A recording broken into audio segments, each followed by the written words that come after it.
बचपन में हम सभी ने अपनी दादी और नानी से कई कहानियाँ किस्से सुने होंगे।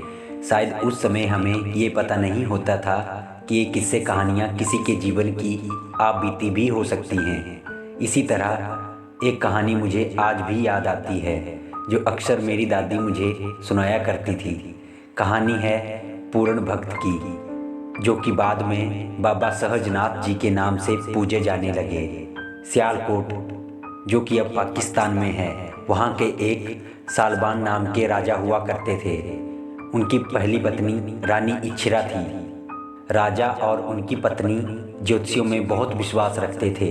विश्वास इतना कि जो भी ज्योतिषियों ने कह दिया वह होकर ही रहेगा, ऐसा उनका विश्वास था। बाद में राजा को रानी इच्छरा से एक पुत्र की प्राप्ति हुई, जो कि स्वयं पूर्ण भक्त ही थे।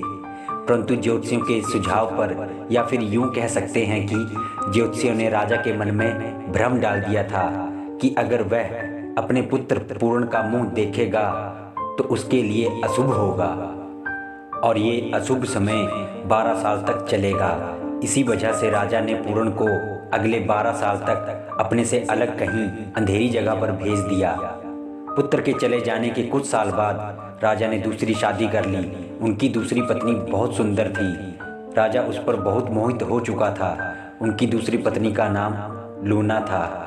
12 वर्ष बीत जाने के बाद जब पूर्ण महल में वापस आया तो राजा ने देखा कि पूर्ण के चेहरे में बहुत तेज था। उसके चेहरे से बहुत सुंदर आभा नजर आ रही थी। राजा अपने पुत्र से मिलकर बहुत खुश हुआ तथा आदेश देते हुए कहा कि पुत्र पूर्ण, तुम अपनी दोनों माताओं से मिल लो जाकर। अपने पिता के आदेशानुसार पूर्ण पहले अपनी छोटी माता लूना से मिलने गया तथा बाद में अपनी माता इच्छरा से। पिता की आज्ञा अनुसार जब पूर्ण लूना से आशीर्वाद लेने गया, परंतु जवान हुए पूर्ण को देखकर लूना उस पर मोहित हो गई।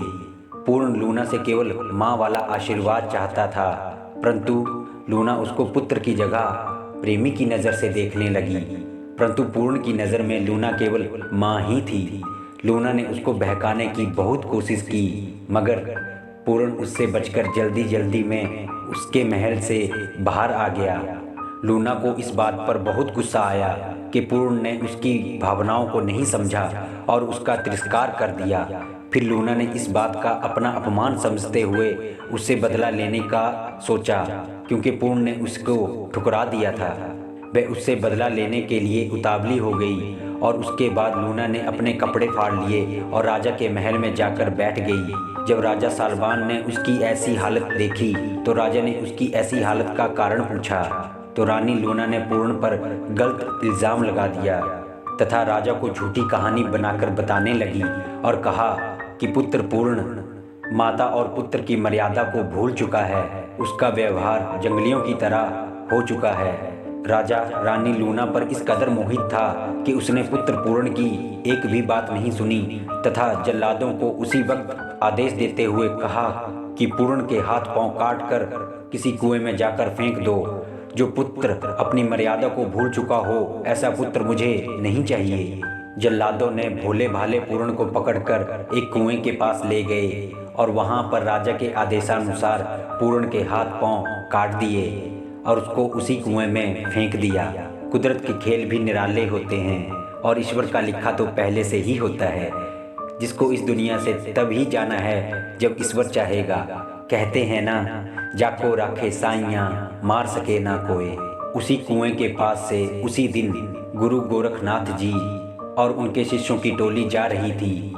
उन सभी ने उस कुएं से किसी के करहाने की आवाज़ सुनी। जब उन्होंने कुएं के पास जाकर देखा तो उन्हें वहां पर पूर्ण दिखाई दिया।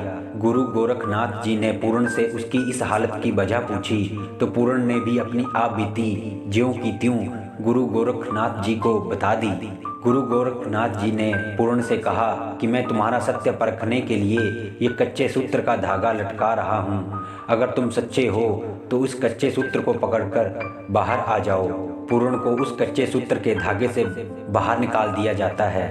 पूरण का सत्य और उसके चेहरे पर तेज देखकर सभी जोगी उसकी जय जयकार करने लगे तथा गोरखनाथ जी ने पूरण के सर पर हाथ फेरा और अपनी दिव्य शक्तियों से पूरण को पहले जैसा बना दिया और पूरण के हाथ पैर जोड़ दिए। और इसके बाद पूरण की जिंदगी का तीसरा अध्याय शुरू होता है। पूरण गुरु गोरखनाथ जी का शिष्य बन जाता है और उनसे शिक्षा लेने लगता है। पूरण दूसरे शिष्यों की भांति गुरु गोरखनाथ जी के साथ ही रहने लगता है तथा भिक्षा मांगकर अपने गुरु की कृपा का गुणगान करने में लग जाता है। इसी तरह कई साल बीत जाते हैं। एक दिन पूरण भिक्षा मांगने रानी सुंदरा के महल में गया।